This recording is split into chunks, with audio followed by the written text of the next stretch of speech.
Pengertian motivasi, disiplin, dan etika kerja. A. Motivasi. Motivasi kerja dapat meningkatkan produktivitas karena seseorang yang termotivasi cenderung lebih bersemangat dan berdedikasi untuk mencapai tujuan. Motivasi juga dapat mendorong karyawan untuk belajar dan mengembangkan keterampilan baru sehingga meningkatkan efektivitas dan efisiensi kerja. B. Disiplin. Disiplin kerja juga penting dalam manajemen produktivitas dan kualitas karena disiplin yang baik dapat meningkatkan efisiensi dalam melaksanakan tugas dan tanggung jawab. Dengan menjaga jadwal dan aturan yang telah ditetapkan, karyawan dapat menyelesaikan tugas dengan tepat waktu dan mengurangi kesalahan atau kegagalan yang dapat mempengaruhi kualitas produk atau layanan yang dihasilkan. C. Etika kerja. Etika kerja juga merupakan faktor penting dalam manajemen produktivitas dan kualitas karena etika kerja yang baik dapat membangun reputasi bisnis yang baik. Etika kerja yang mencakup nilai-nilai seperti integritas, tanggung jawab, dan kejujuran dapat membuat bisnis lebih dipercaya oleh pelanggan dan stakeholder lainnya. Pandangan terhadap kerja. Sebagai sebuah sistem yang mengorganisir aktivitas manusia untuk memenuhi kebutuhan hidup, kerja memiliki pandangan yang beragam. Berikut adalah beberapa pandangan umum terhadap kerja. Pertama, kerja sebagai beban atau kewajiban. Pandangan ini menganggap kerja sebagai suatu hal yang tidak menyenangkan dan hanya dilakukan karena keharusan untuk memperoleh penghasilan. Pada pandangan ini, kerja dianggap sebagai sumber stres dan kelelahan. Kedua, kerja sebagai pengembangan diri. Pandangan ini menganggap kerja sebagai kesempatan untuk mengembangkan keterampilan, pengetahuan, dan potensi diri. Pada pandangan ini, kerja dianggap sebagai sumber kebanggaan dan kepuasan pribadi. Ketiga, kerja sebagai panggilan atau misi hidup. Pandangan ini menganggap kerja sebagai tugas yang diberikan oleh Tuhan atau takdir hidup yang harus dilakukan dengan penuh dedikasi dan keikhlasan. Pada pandangan ini, kerja dianggap sebagai sumber makna dan tujuan hidup. Keempat, kerja sebagai alat untuk mencapai kebebasan finansial. Pandangan ini menganggap kerja sebagai sarana untuk memperoleh uang yang cukup agar dapat memenuhi kebutuhan hidup dan mencapai kebebasan finansial. Kelima, kerja sebagai bentuk kontribusi sosial. Pandangan ini menganggap kerja sebagai sarana untuk memberikan kontribusi positif bagi masyarakat dan lingkungan sekitar.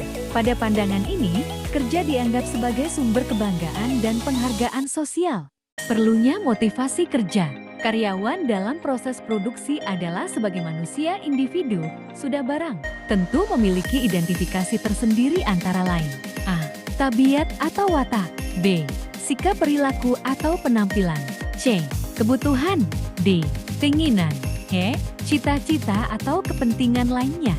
F. Kebiasaan yang dibentuk oleh keadaan aslinya. Faktor-faktor motivasi kerja. Adapun yang dibutuhkan oleh motivator adalah ASBB. Pertama, pencapaian penyelesaian tugas sesuai tujuan dan sasaran. Kedua, penghargaan terhadap pencapaian sasaran atau tugas yang ditetapkan. Ketiga, adanya peningkatan kemajuan.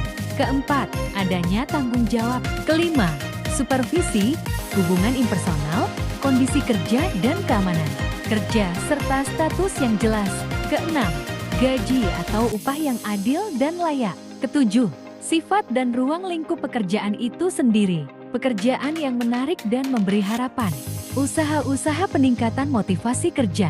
Peningkatan motivasi kerja sangat penting dalam meningkatkan produktivitas dan kinerja karyawan. Berikut beberapa usaha yang dapat dilakukan untuk meningkatkan motivasi kerja. Pertama, memberikan pengakuan atas prestasi kerja yang telah dicapai. Karyawan akan merasa termotivasi jika perusahaan memberikan pengakuan atas prestasi kerja yang telah dicapai, seperti pemberian bonus atau promosi. Kedua, membuat lingkungan kerja yang nyaman. Menciptakan lingkungan kerja yang nyaman dan menyenangkan dapat membantu meningkatkan motivasi karyawan. Misalnya, memberikan fasilitas kantor yang memadai, menyediakan area rekreasi, atau menyediakan ruang istirahat yang nyaman. Ketiga, memberikan pelatihan dan pengembangan. Karyawan akan merasa lebih termotivasi jika perusahaan memberikan pelatihan dan pengembangan untuk meningkatkan keterampilan mereka. Keempat, memberikan umpan balik yang konstruktif. Memberikan umpan balik yang konstruktif dan positif kepada karyawan dapat membantu meningkatkan motivasi mereka. Hal ini dapat membantu karyawan memperbaiki kinerjanya dan merasa termotivasi untuk melakukan lebih baik lagi. Kelima, menetapkan tujuan yang jelas. Karyawan perlu memiliki tujuan yang jelas dan realistis untuk dapat merasa termotivasi dalam bekerja. Tujuan ini harus diukur dengan jelas dan diberikan penghargaan jika berhasil dicapai. Keenam, memberikan kesempatan untuk mengambil inisiatif. Memberikan kesempatan untuk mengambil inisiatif dan bertanggung jawab atas tugas dan proyek tertentu dapat membantu meningkatkan motivasi karyawan. Ketujuh, memberikan dukungan sosial.